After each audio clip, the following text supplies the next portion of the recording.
اور دعا کا عنصر جو میں علامہ کے کلام میں سمجھتا ہوں، جو میں نے خود محسوس کیا ہے کہ اپنے عروج پر جب پہنچتا ہے تو وہ اسی نظم ساکی نامہ میں پہنچتا ہے، جو کہ جس میں بہت سی اور بھی معاملات جو ہیں جو کہ علامہ کے دل کے بڑے قریب ہیں، وہ موومنٹ کا پرنسپل، چینج کا، تخلیق کا، تو وہ جب دعا کا پہلو اس میں لے کے آتے ہیں تو وہ بھی میں محسوس کرتا ہوں کہ اپنے پوری پیک پہ، اپنے عروج کے اوپر جو ہے اس میں وہ پائے جاتے ہیں۔ اور اس کے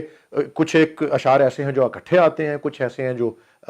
مختلف مقامات پہ اس نظم میں ہیں، لیکن جب میں آپ کو وہ پیش کروں گا تو آپ کو اندازہ لگے گا ایک ہی تسلسل میں وہ چل رہے ہیں۔ جس طرح وہ کہتے ہیں کہ پرانی سیاست گری خار ہے، زمیں میر و سلطان سے بیزار ہے، خرد کو غلامی سے آزاد کر، جوانوں کو پیروں کا استاد کر، تڑپنے پھڑکنے کی توفیق دے، دل مرتضی سوزے صدیق دے، تیرے آسمانوں کے تاروں کی خیر، زمینوں کے شب زندہ داروں کی خیر، جوانوں کو سوزے جگر بخش دے، میرا عشق میری نظر بخش دے،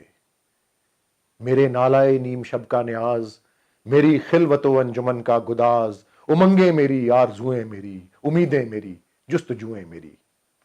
یہی کچھ ہے ساکی متاع فقیر، اسی سے فقیری میں